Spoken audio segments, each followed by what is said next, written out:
Good morning, friends. Hope you're well. So I'm just checking in this morning on a Saturday. It's bright and sunny here in Prague. Well, I live just outside of Prague. I didn't have a very good night's sleep last night. I only managed to sleep for a few hours, and has quite a big impact. Not being able to sleep, I can feel that my body's not rested. Blood pressure's a bit low, and just feeling a bit spaced out this morning. Something about being in a healing journey is the unknownness of it all, and the out of controlledness of a lot of it, and the need, in a way, to surrender to the process. Sometimes it's like 2 steps forwards, a few steps backwards, and without getting overly upset about, oh, I'm back here now. It's just like, okay, this is the dance, the cycle, because the body is attempting to replenish itself. I just want to say, nighttime, 2, 3, 4 in the morning, there's pain in the body. I notice my mind gets to work on kind of hypochondria. It's like, oh, what if they didn't stitch it properly? What if the bone's not healing? And being left alone with your thoughts of worry and concern is not very nice. But I can see how the mind has a tendency to do that, and it's probably attempting to, survive, looking at all the worst possible scenarios.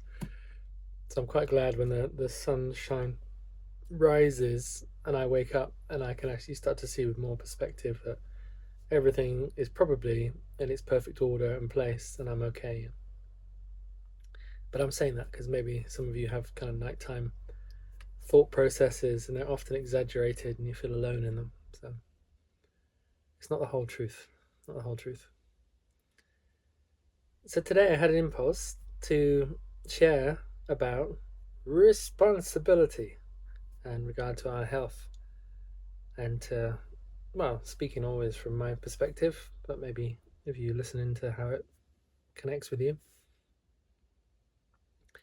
Sometimes people are very, very quick to make an assessment. It's like, oh, it's their karma, or they've always done this and this is their results. And it's like sometimes people cast very quick judgments and assumptions about why you are the way you are, what's going on.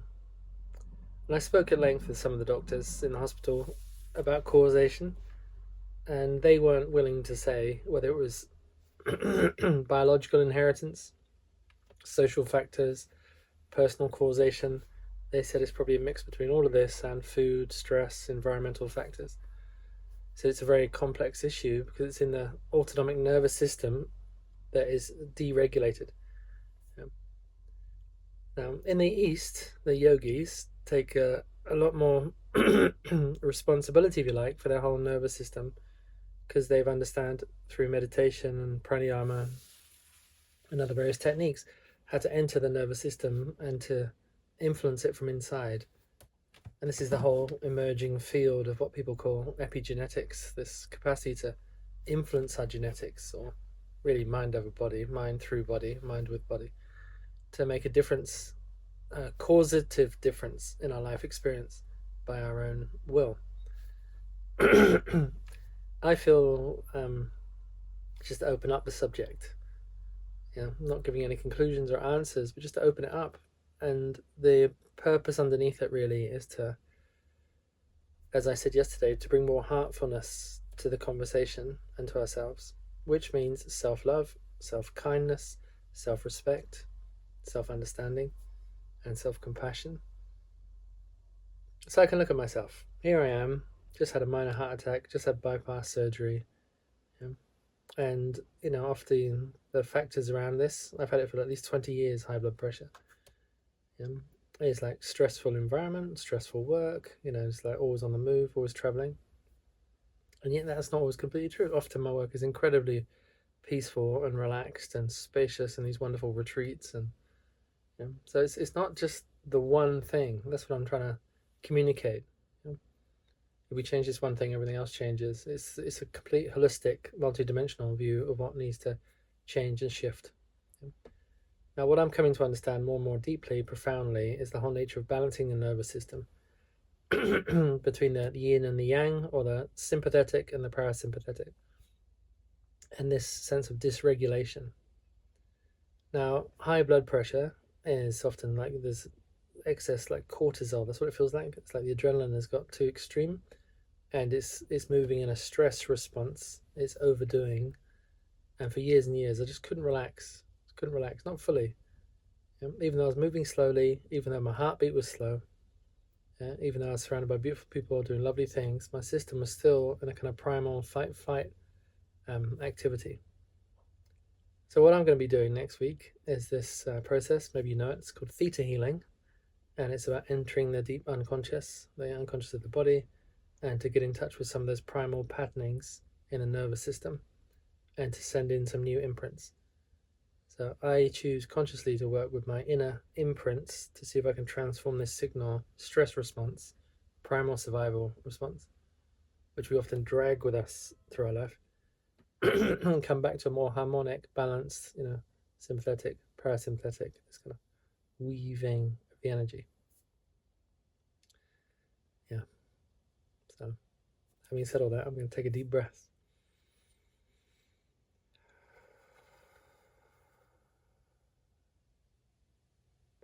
Now I want to share about relaxation from my perspective as a conscious creator, because I love to create. I love to create, poetry, workshops, DJ sets, courses, coaching, the garden, making stuff. I love to create. To create is to express is to live. So for me, this is an important dynamic. So it's not always easy to be in balance with the contrast to that, which is non-creation or just simply resting or simply receiving or being. Now I'm aware this is not a blame or finger pointing, but in the Western world, we are driven often by ambition, goals, future, what we must do, what we should do, what we're expected to do, and we're often chasing over there. So our energy of achievement is outside of self. Yourself being here, and your sense of worth over there, one day, someday, when you've done this or got this or have this. So it's the measurement process. When I have that, I'll be fine. Then I can say I'm fine here. But I invite you to transform that now and just be fine here to start with. I'm full, I'm complete, I'm whole, I'm alive. I'm in the process of self-expression. I'm curious about life. And let's take the next steps forward. Be that into achieving a goal or some project or something, but you're still in the step as you're doing the expression work. So you never leave the process. You're in the present moment as it's occurring. It's much more fulfilling instead of like, I'll be happy in, on Sunday when we go out to this, or when we have the holiday, or when I've made this much money. So you're always waiting for something to trigger the happiness response or the, satisfaction response, instead of like, I am already connected, I'm already here, already relaxed, already satisfied. I'm saying lots of different things in lots of different directions. So hopefully you can kind of filter through and make some sense of this and meaning for you. So let's see if I can recap a little bit. When we're talking about causation in terms of health, it's my life. It's my life. And I make choices, micro choices, big choices, which have an impact on this body. Now, at the same time, we have environmental factors. Like COVID comes along and suddenly I can't dance anymore. I've got to completely transform my work to survive, have money. I'm not the only one. People lost businesses and went crazy in that time when all the resources disappeared. So sometimes the environment challenges us, and there just is stress as we try and innovate and try and find a solution to continue our survival and self-expression. So I think it's unrealistic to say we're just going to take away all the stress factors. What's more realistic is how can we be with stress factors more peacefully. There's a book written years ago. It's called Don't Sweat the Small Stuff. I've just been in hospital, just had a minor heart attack, just had a bypass, and I got to say I've kind of seen from the other side a little bit now. And a lot of the activities that I do and we do as human beings are pretty insignificant sometimes. So I've kind of reprioritized my list. Does it feel good? Is it right? Is it a contribution to me and others? Okay, I'll do it. If it's not that, why waste my time? Why waste my time? Because time is the most precious gift of all. People say money, things, love, health, but time. If you haven't got time, you haven't got time for experience. So, underneath it all, use your time wisely, not as it should, but because it's the gift. If you're not aware of that your time is precious, the most precious. See, and nobody can sell you time. So, the more responsibility we take for ourselves, the more we eat well, exercise well, communicate clearly, relax, calm down, take time, stillness. And the more we're nourishing our core energy, the more vitalized we become, and the more functional and efficient we are with our time. Our time has more meaning and significance when we're feeling better. I am in a process of unwinding, like spiraling back in, back in, back in, back in, back in. And it's not always easy for me to spend a day doing nothing. I do things, I've been building websites and this, that, the other, and I've been doing stuff in my time, but I'm also aware that my energy is not in capacity to do much. So I have to respect this, listen to this, follow this, and let my own body nourish itself in the way that it wants to. To have to listen and respect this process. So I think really all I'm saying is something very simple, which is that I notice when the conversation of responsibility comes up around health, sometimes we can go into self-judgment or self-criticism, or other people can project and criticize us and say, look, you caused this, you did this. And of course, there's a huge part of me which is absolutely responsible for my life.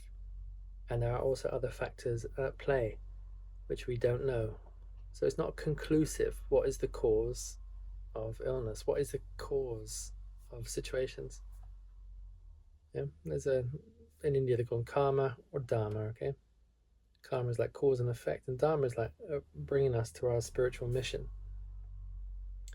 From a shamanic perspective, sometimes circumstances, the ordeal of the circumstance is making you ready in preparation for a gift you're going to give in the future. So we're not seeing illness as an isolated thing, we're seeing it as a part of a life process, as an initiation and a deep learning from it. I can look back through my life and I can see that every single thing is of importance. Doesn't mean I like it, doesn't mean I didn't want to create boundaries around some of it, but I can definitely make use of it for my full self-expression. And if we take illness out of context and say, oh look, you did this, you caused this, you did this, and not understand the higher metaphysical context, it's like, what is the learning that's going to come from this? What is the gift that's going to come from this? I can already feel and sense, for me personally, there's so many gifts here.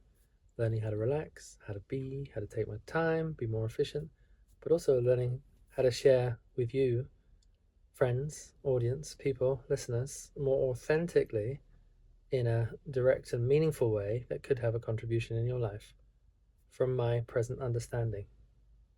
Me living my experience and just simply sharing that maybe contributes to you. I hope so. Maybe you get some insight here about, okay, I could take more responsibility in these areas. I could create some boundaries around these people or situations. I could be more efficient with my energy here and here. I could notice this is where I'm wasting energy, spending energy that I haven't got. And I could notice this is where I'm resourcing myself. This is what I love to do. It's where I feel good. It's where I get renourished. So there's a huge teaching in there about self-responsibility as self-nourishment. Not a guilt trip, and that's really what I'm talking about here. Not a judgment trip. There's nothing bad with illness. There's nothing wrong with the conditions of life experience. And anyone who judges in that way is really not seeing a bigger picture of what the lesson is here, what the gift is here, what the possibility is here. And that's really what I want to just put out there.